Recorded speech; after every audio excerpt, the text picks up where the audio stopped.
right, let's see how this goes. What is going on, guys? Welcome to another episode of Rizzology. This is episode 63, and I am joined by none other than myself. If you're watching, you can see it's solo Nick in the studio today.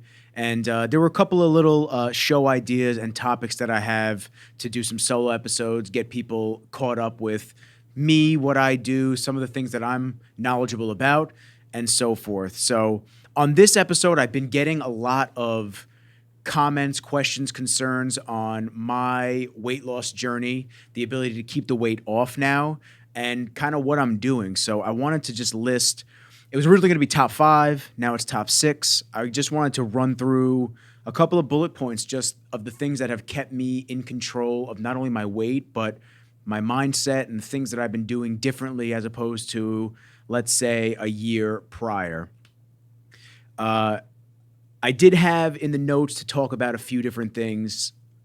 The world is an interesting place right now, and I think everybody can feel the temperature of the world.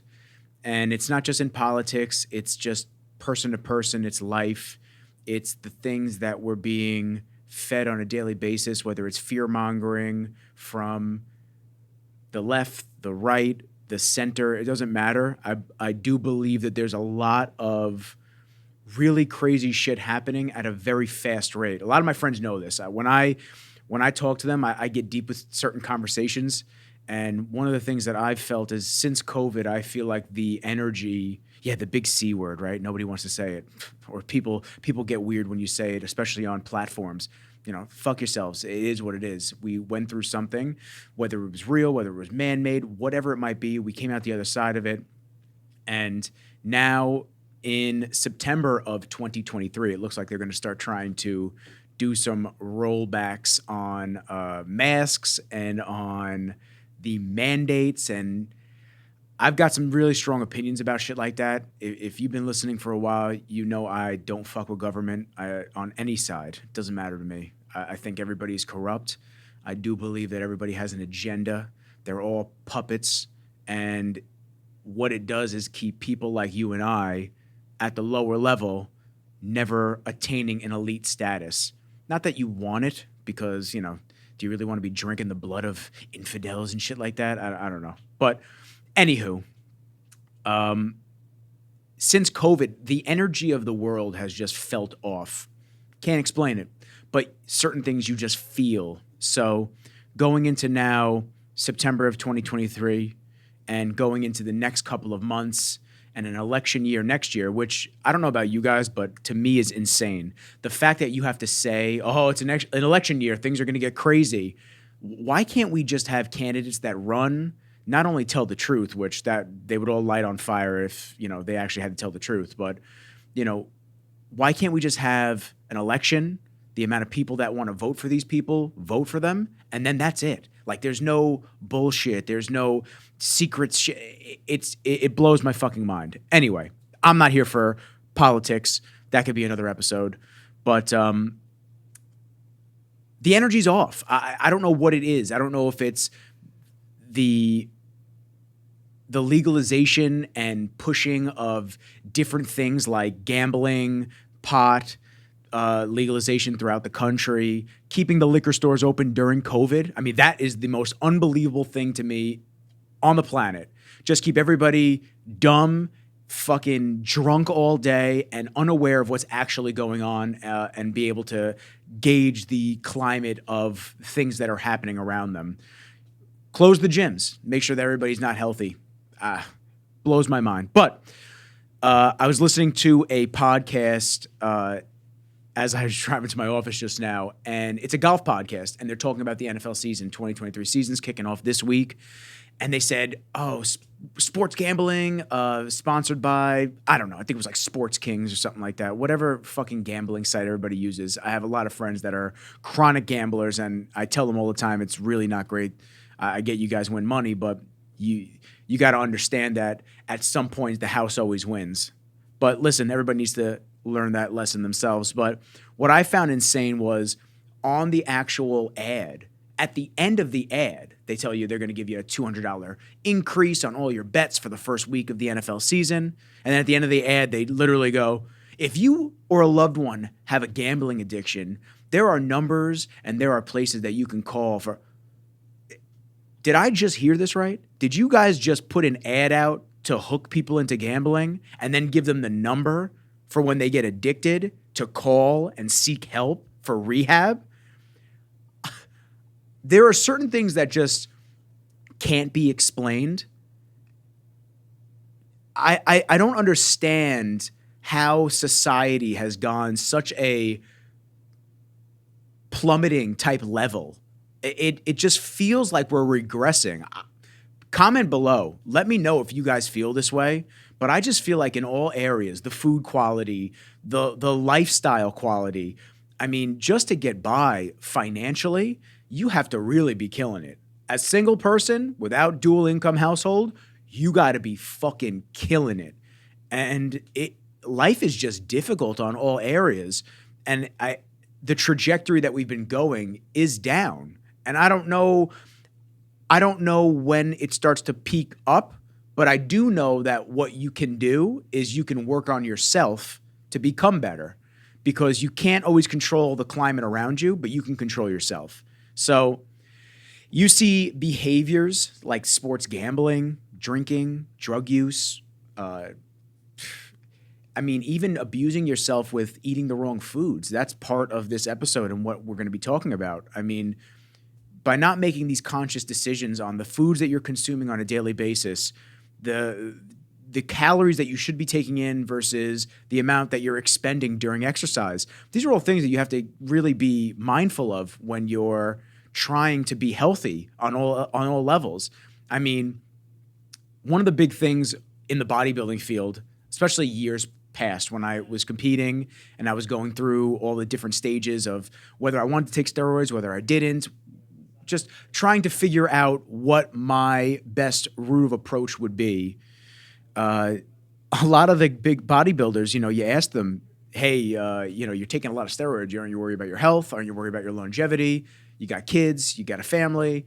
What's your thought process on it? And a lot of these guys will just scoff and they'll say, I'd rather live 40 years as a lion than 80 as a sheep.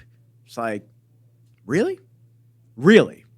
You'd rather just cut that many years off your life to just get as big as fucking possible and just, fuck my family, leave them by the wayside? Didn't we get into the sport to be healthy? So you have to be able to make these conscious decisions. And listen, if that's their choice, that's the choice that they have to live out. And they're going to have to literally live with those consequences. It's something that they're choosing to do. And the people that are around them, if they support that, their family, their friends, they support that and they don't show them love and show some compassion and say, hey, maybe you should pull back a little bit or maybe you shouldn't, then whatever the consequence and end result is, you kind of made your bed, now you got to lay in it. So that's the same thing with your health, the things that you're consuming.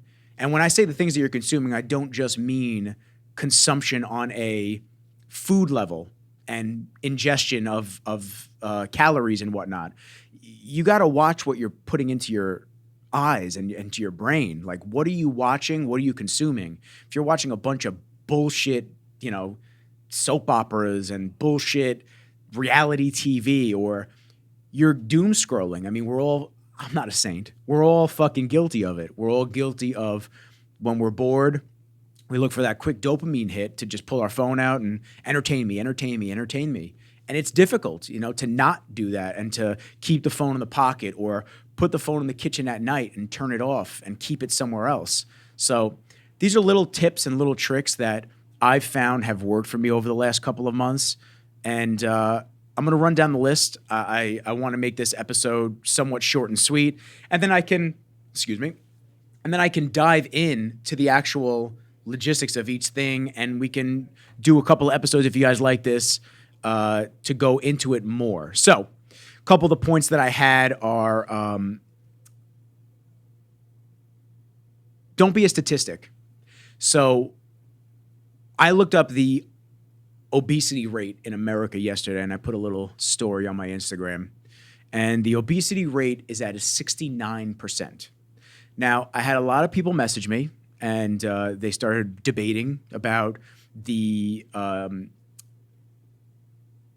BMI. That's what I was looking for. Sorry. The BMI chart and how it's inaccurate because, a lot of people have more muscle than fat and so on and so forth. I completely understand that. I have technically been obese most of my life after I was actually obese because I was 270 pounds in 10th grade. So I can understand and sympathize on some level where, oh yeah, you're obese, but you're not. You're actually muscular. But to dive into that a little deeper, what percentage do you feel is actually more muscle than fat in the country?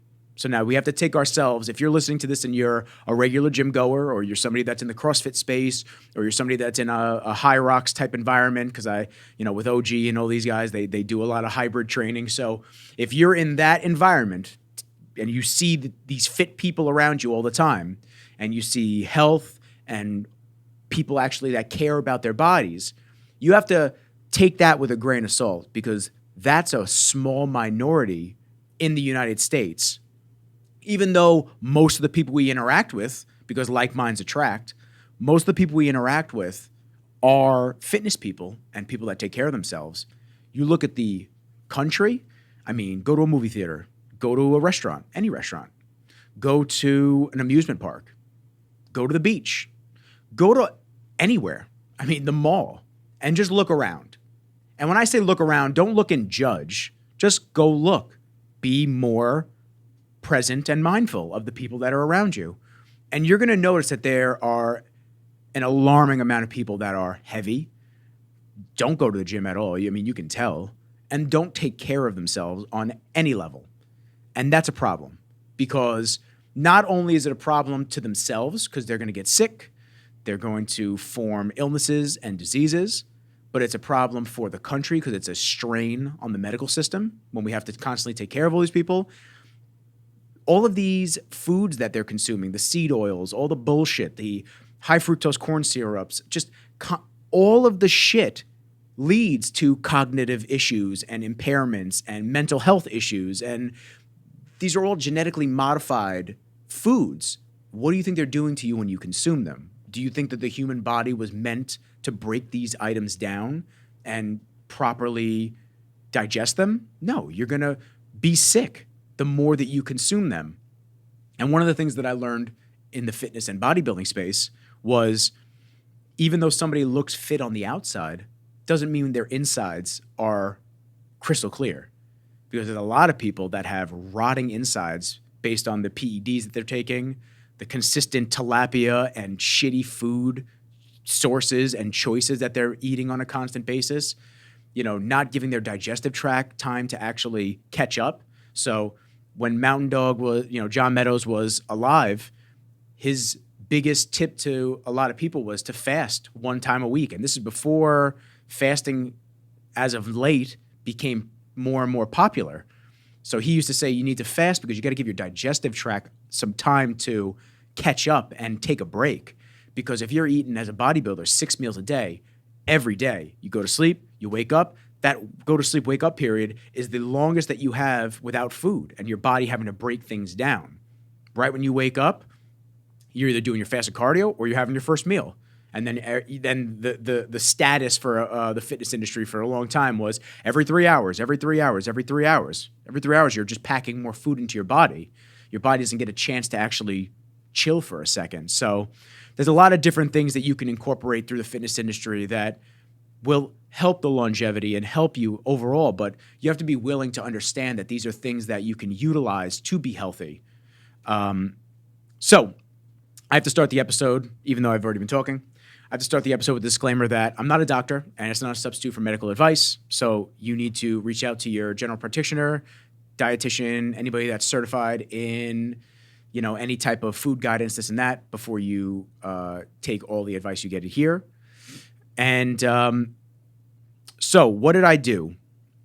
I had surgery January of 2023 to finish off an anal fistula that I had. And for those that don't know, it's a cut in the rectal wall that forms due to a sweat gland infection. And it's pretty common. It's very common in people with Crohn's disease or colitis, which I don't have. And my first surgery was the year prior, which they put a draining string in, which was in me from June of 2022 until January of 2023. So after that, I've been heavy the last couple of years. I thought that I was in decent shape, but I was way off. I mean, I was sitting in the 220 to 230 pound range for the last couple of years, especially after COVID. I kind of just let myself go, as a lot of people did. And it's not an excuse. It's just I should have been more on top of myself, but I wasn't, and I wasn't holding myself accountable. So after the surgery in January, I had a couple of rough weeks of just some mental health stuff. I was drinking. I was not taking care of myself again. I was eating a lot of sugary foods, drinking a lot of caffeine, just in general. I mean, tons of Starbucks. Obviously, I drink Reigns. So I think just the caffeine on top of everything else just didn't really sit well with me. And I did a Tony Robbins seminar in March with my mom, and my mindset started to shift a little bit. I started to open my eyes to being more responsible about myself, pushing my business forward, looking for other revenue streams as well. So there were a lot of things that I learned while doing that training. It was, I think it was like 4 or 5 days. It was a long time. It was 9 a.m. until 11 p.m. at night for like 4 or 5 days. And it was a big time investment, but it paid off. I mean, I have a whole notebook full of notes, and I go through every now and then, and I read them again just to refresh my memory. And it was really good. But around that time, I decided to go check out Hit Style at Gym, which I've had Evan and Taylor, who own the gym, OG, down in Lindenhurst. And I decided to just push myself and do some different training because I'm not a bodybuilder. I don't want to just lift to get big anymore. I want to be functional. I really want to be faster, stronger, and more athletic looking, which months later I can say that I feel like I have that look now, and I'm getting better each and every week that goes by. So I realized that I wasn't going to be able to smash through these goals if I wasn't taking my fitness serious and I wasn't taking myself serious. So while listening to Bedros Keuilian's podcast, he had talked about abstaining from alcohol and getting rid of all vices. Now, I'm big on getting rid of vices. I think that these things just hold us down. And similar to like having the ball and chain in a prison system, just your ankles locked up and you're constantly dragging this big ball. I feel like that's what that was. So I've never really been the biggest drinker. I've gone out, I've partied, I've drank, and I've had a good time. But even when I was younger, I didn't really enjoy going out and partying. I always enjoyed making money more. So I had to evaluate my relationship with alcohol and kind of what I was doing. I mean, every weekend, because I live in a village, I would go down to this corner store, grab a couple beers, go back to my apartment, play some Xbox, hang out. And it's good vibes. I mean, I wasn't, getting trash driving a car. I wasn't, beating people. I was just chilling. But those 1 or 2 beers that I was having, they affect you. And the next morning I'd wake up a little fuzzy, or I wouldn't be as cognitively sharp. I'd miss a workout, or I'd push the workout back to later in the day because I just wanted to lay in bed and scroll through TikTok. And I didn't have a set schedule and plan. So I decided to abstain from alcohol and to go sober. I don't smoke weed. I don't do drugs. So the only drug that I really did was alcohol. And it's been an interesting journey, to say the least. When you tell people that you're abstaining from alcohol and you're not drinking anymore, you get some looks. I mean, people will try to get you to take shots. People will, oh, well, how long's it been? Oh, I haven't had a drink since March. Oh, come on, take one shot, take one. No, I'm good. I'm chilling right now. I don't need to take anything. And it's a very weird situation that they kind of put you in. We've been told our whole lives that alcohol is okay. I mean, obviously it's only okay when you're of age, quote unquote. But we've all drank earlier than 18. And we've always been told that that's like a social lubricant. If you really want to fit in and you want to be funnier, or you want to loosen up at a party, have a couple drinks, like you'll be good. And if you really look for the motivation, like you look at people that have quit alcohol, they all say the same thing. They just feel lighter. And it's true. I feel lighter since I've stopped drinking. I don't know. I don't know if I'll ever have a drink again. Maybe I will, maybe I won't. But for right now, I know that it's just not in the cards for me to drink. So what I'm trying to show is like the timeline of how I started this fitness journey and how I'm currently at my position now. So March, I stopped drinking. I started doing the HIIT classes, and I tracked my macros. And then around May, I was looking really good. I was feeling good, feeling faster, feeling stronger. I wanted an extra challenge. I mean, the gym has always been something that I've done since 2012.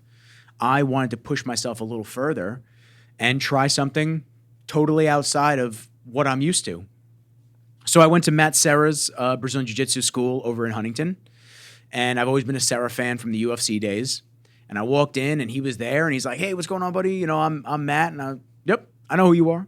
He goes, "Have you ever trained jiu-jitsu before?" I said, "Absolutely not. No combat sports, no wrestling, nothing like that. But I was just interested to try it out and see if I like it." I did my first class. I said, "All right, I like this. This is pretty cool. This is some cool shit." You know, I've always been a fan of self-defense. I've always been a fan of understanding martial arts and how they can really help you. God forbid you're in a bad, precarious situation.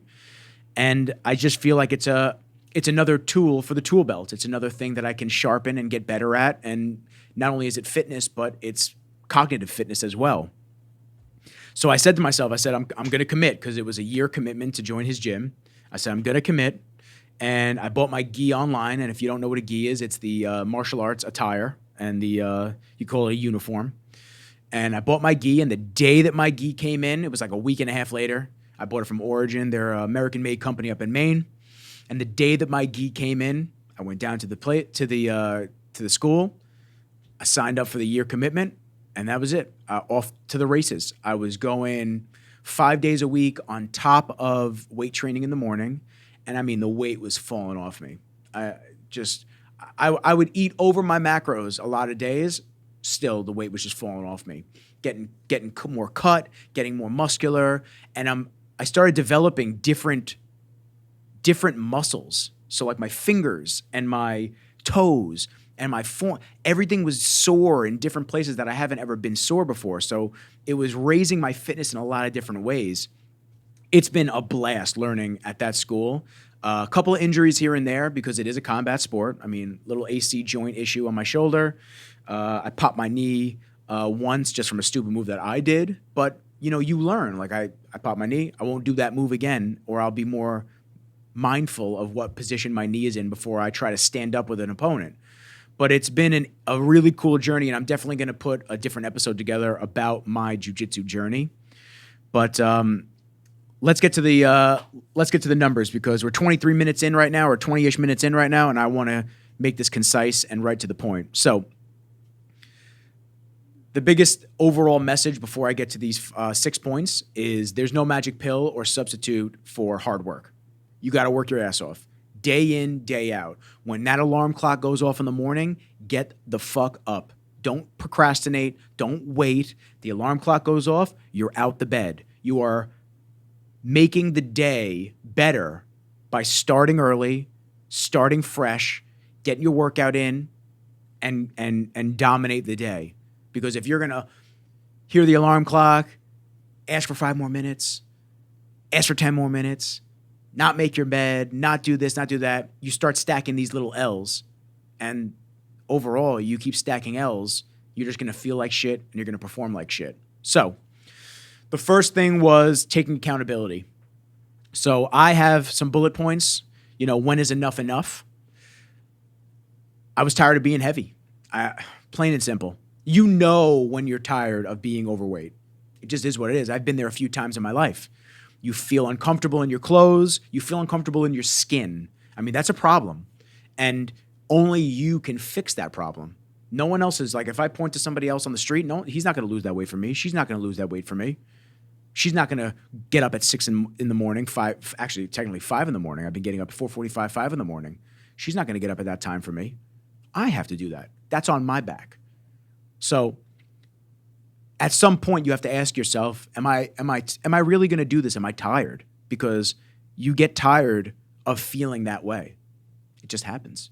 And if you don't take the accountability on it, it's never going to change.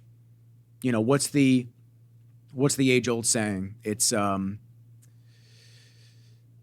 insanity is, what is it? It's insanity is doing the same thing over and over again and expecting a different result. You got to make the choice, and you got to stick to it. I mean, I've cycled weight in my life pretty heavily.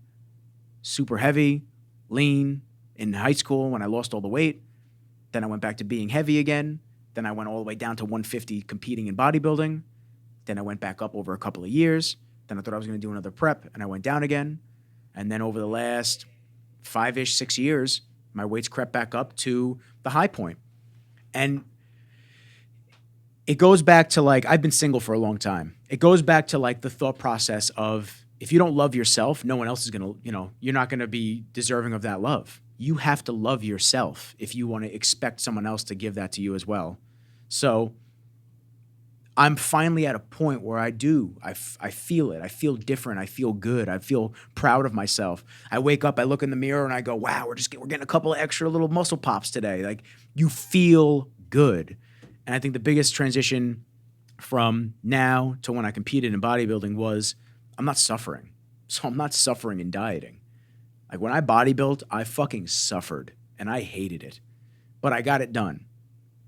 This, I'm not suffering. So it's such a change. So when is enough enough? You know, how many times are you going to tell yourself that you're going to track the food, exercise more, reach a goal, and then you barely take that first step? The first step's the hardest. You just have to stay consistent. You just have to show up. Same thing with podcasting, the same thing with entrepreneurship. You just have to keep showing up and getting the work done. That's it. There's no secret pill. There's nothing that's going to magically make your business make millions of dollars. There's nothing that's going to make your body drop hundreds of pounds of fat. It's just not going to happen. So it's about getting it done. End of story. Work hard, and the results are going to follow. So that's my first point. The second point is adding in the exercise and the different forms. So as I mentioned, I did bodybuilding for years, and it's become a limiting form of exercise for me. It's great, don't get me wrong. I think the development of each individual body part is great, and learning how to actually train, that creates a really good base and stability for yourself in the fitness industry and through the gym. But you start to look at other training styles, and when you're so sheltered in one way, you almost close your mind off to those other styles. So like powerlifting, I'm only powerlifting. I don't bodybuild. Or I'm a bodybuilder. I don't powerlift. Or I'm a CrossFitter. I don't do powerlifting or bodybuilding. There should be a way to be able to enjoy all of these forms of fitness and utilize all of them for what they're worth. You know, bodybuilding has helped my jiu-jitsu. Hybrid training with like the HIIT style workouts have helped my jiu-jitsu 10 times more than my bodybuilding has. Yeah, my strength is good, but being able to move a kettlebell and hip hinge and do all of these functional movements, that makes a big difference when you're trying to turn your hips over and you're grappling with another human being. So incorporating all of these different styles of training, it's imperative. I mean, on TikTok, I got a lot of comments about people that don't enjoy exercising. I hate exercising. I don't know what to do. I don't like to go to the gym. It's about finding things that you enjoy doing, but also have a physical benefit to them. So if you like to golf, go out there and golf, but just don't take the cart. If you like to snowboard, go hit the slopes. If you like mountain biking, okay, it's biking. And it is fitness, but it doesn't always feel like fitness because you're having fun. So that's the key thing that I have to give somebody is like, if you're looking to get into a fitness type mindset, lose weight, get cognitively sharp, feel better, but you hate going to the gym, that's okay. Don't go to the fucking gym. Do something that's going to be fun. You have to do things that you enjoy. Life is far too short to not enjoy what you're doing. So my tip for adding in exercise is try a bunch of different things. See what you enjoy, and then start to cultivate and harness that relationship with that sport or that activity. And who knows, maybe after a year you hate it. Maybe after 6 months you love it and you're just becoming an expert at it. Try different things. If there's something that you look at that sparks your interest, give it a shot, for real.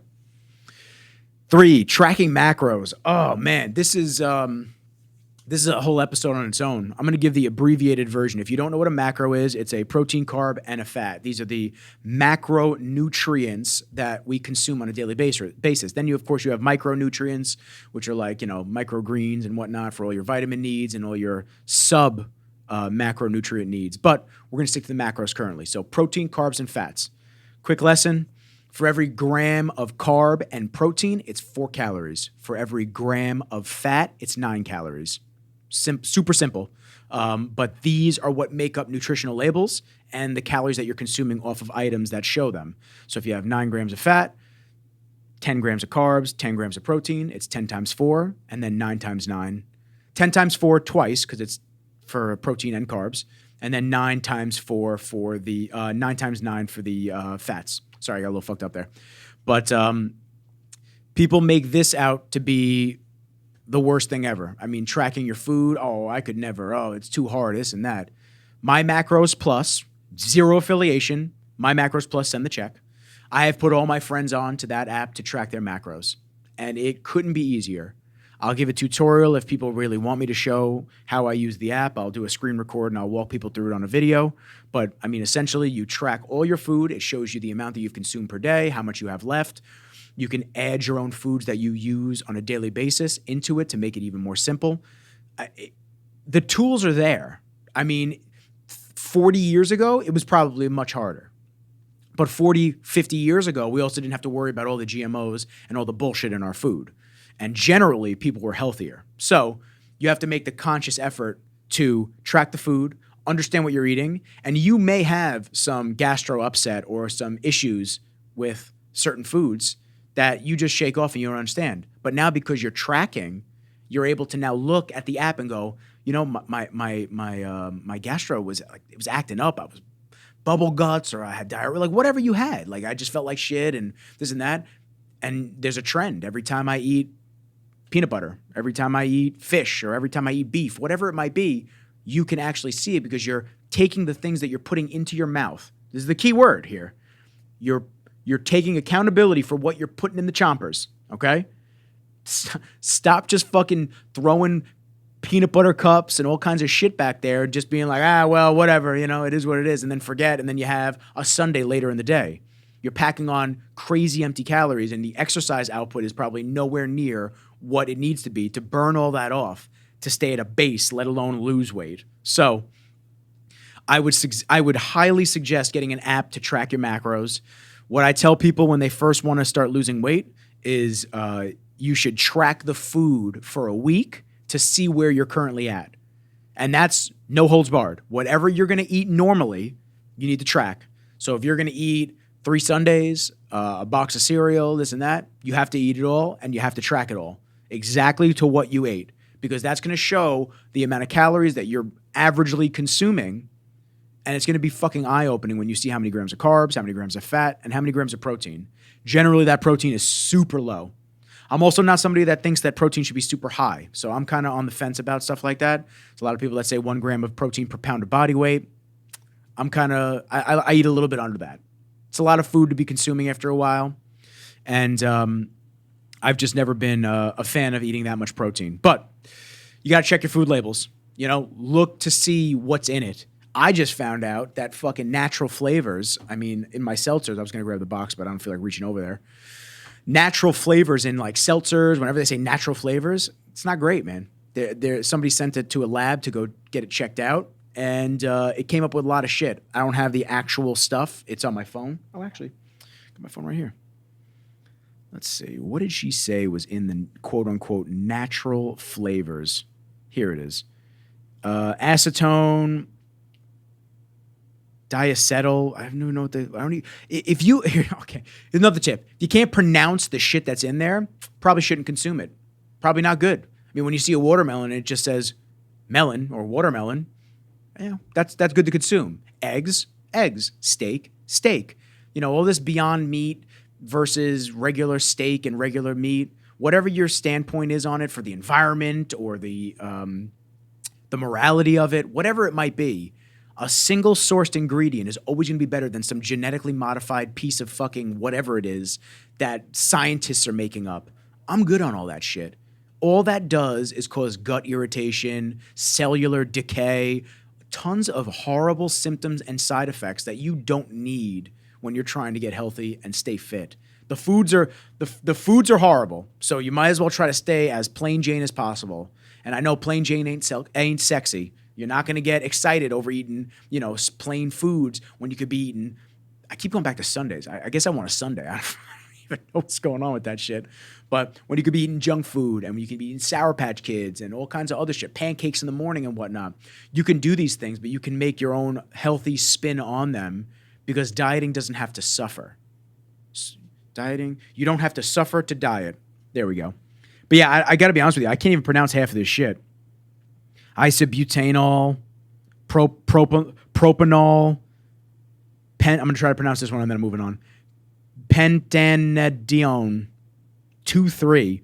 Yeah, whenever I see food, coloring 40, red 40, all this shit, I know that shit is just not going to be great.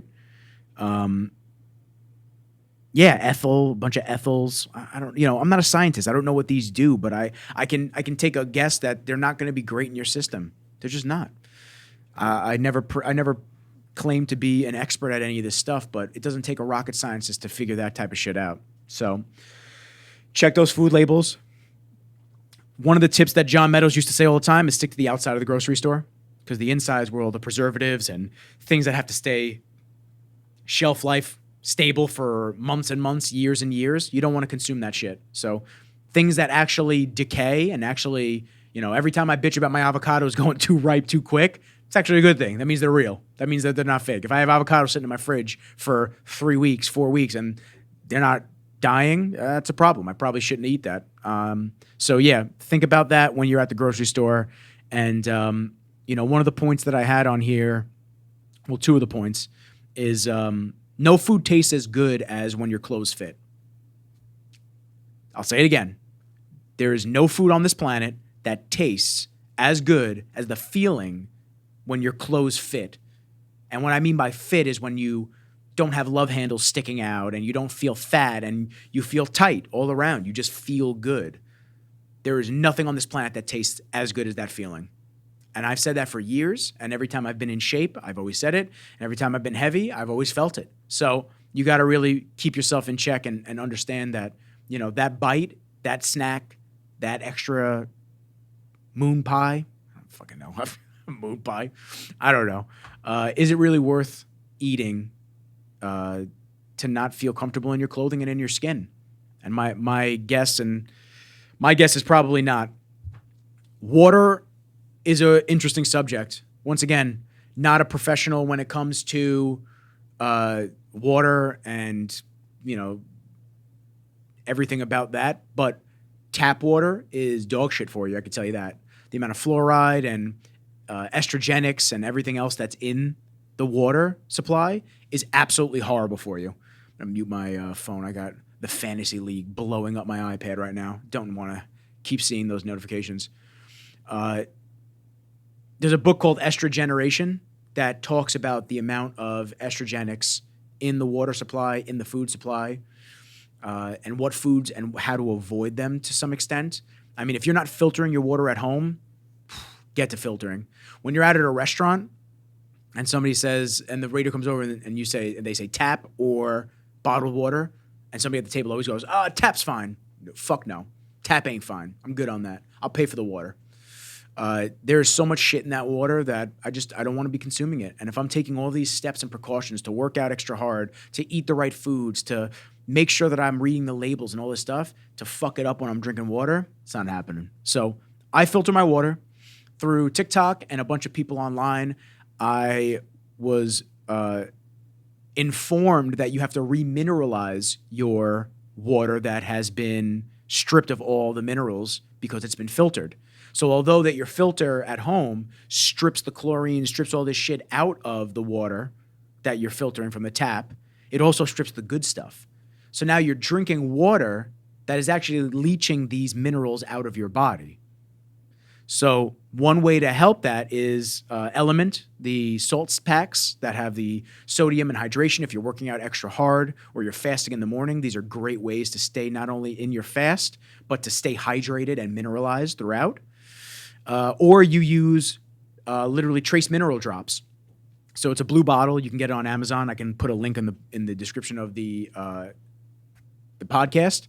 But they basically just remineralize the water with the potassium, the magnesium, and the sodium that you need to be hydrated.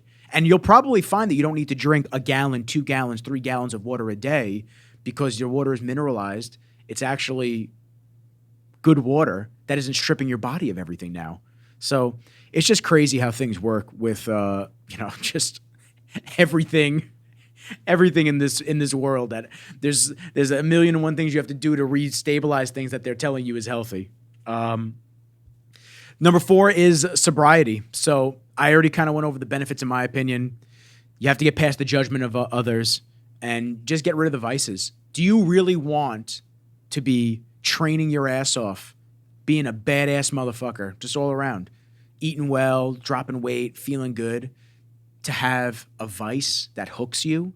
Like, I swear to God, if I see one more person with a fucking vape, you guys got to get over that shit. If you are watching this and you vape, this isn't me being a bully or trying to call you out, but not only the health concerns, extremely concerning, but it looks fucking stupid.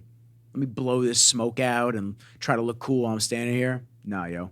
That shit is just poison at the finest level.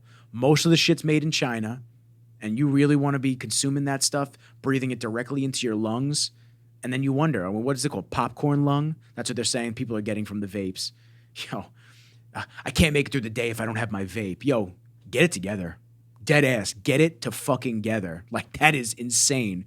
Grown ass man or woman, you can't get through the day without sucking on a little candy flavored vape. That's insane. At some point, you got to be like, yo, this thing has so much control over me. Enough. I got to take control of my life. And that's the same thing with drugs. That's the same thing with alcohol. When are you going to be tired of these things having so much control over you? Every time you go out, you got to have a drink.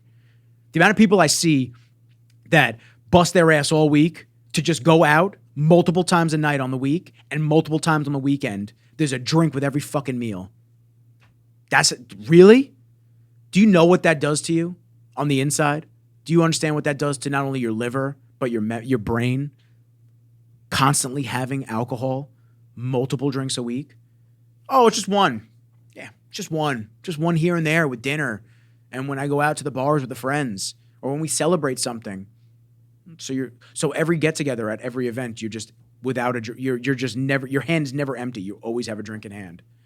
That's fucking scary. I mean, just from a fitness perspective and what I've been told over the years, once again, not a professional, but what I've been told over the years and I've seen and researched a little bit myself, the second that you start drinking alcohol, your body stops metabolizing fat. Your liver stops metabolizing fat. The feeling of being drunk, as per Andrew Huberman Lab podcast, the feeling of being drunk is actually the poison from the ethanol, from the actual liquor and the alcohol. That's poison that is causing the feeling of being drunk. So now your body stops metabolizing fat, and the body's primary goal is to get the alcohol out of your system.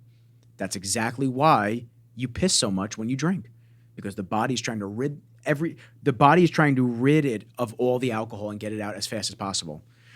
And that fat metabolization, yeah.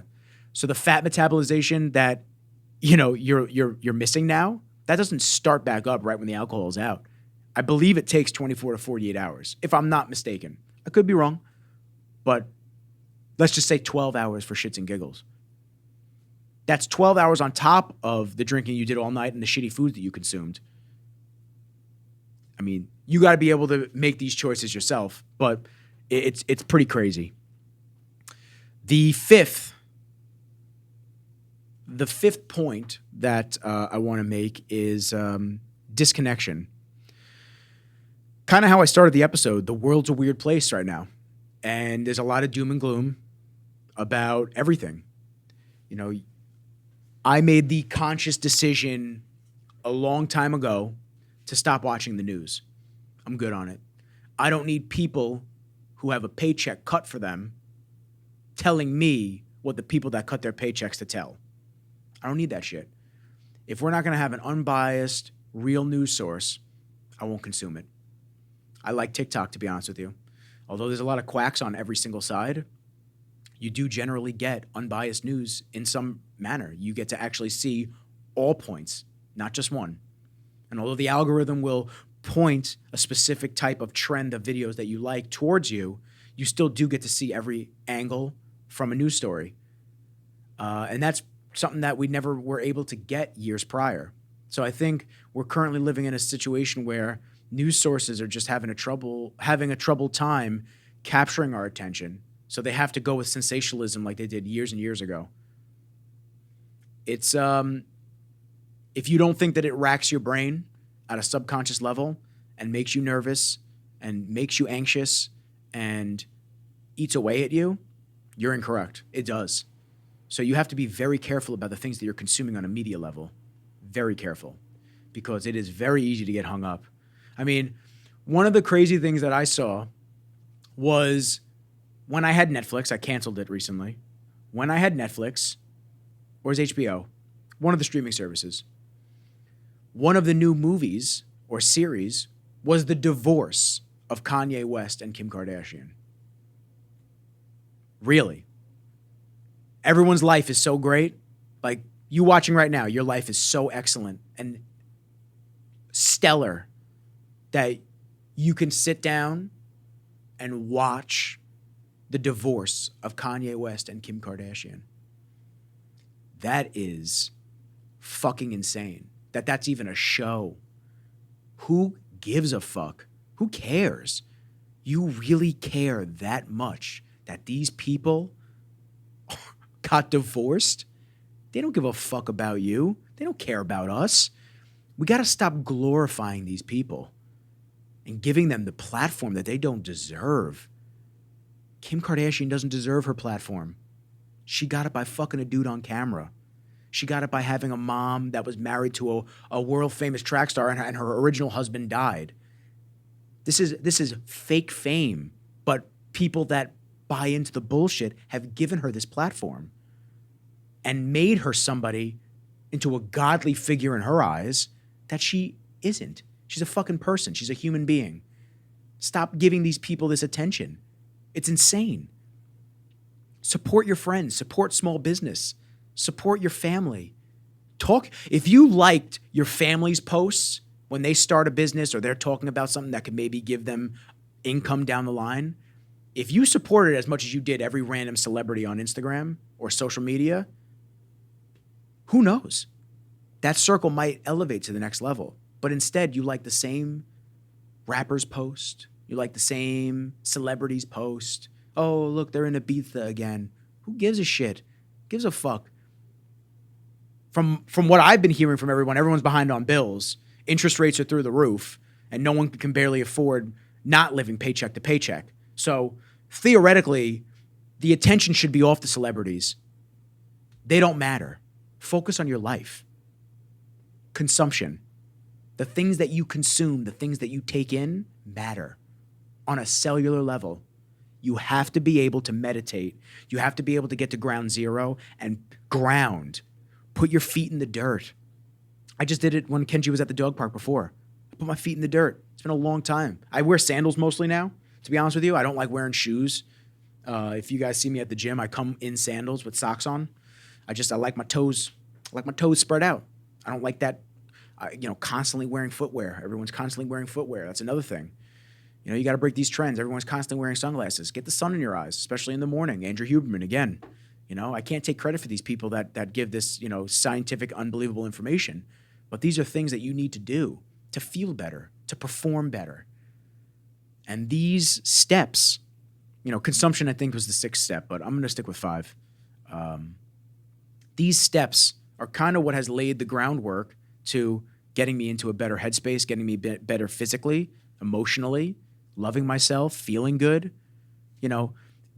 Gratitude is spoken about on an extremely high level from Tony Robbins, from all these motivational speakers.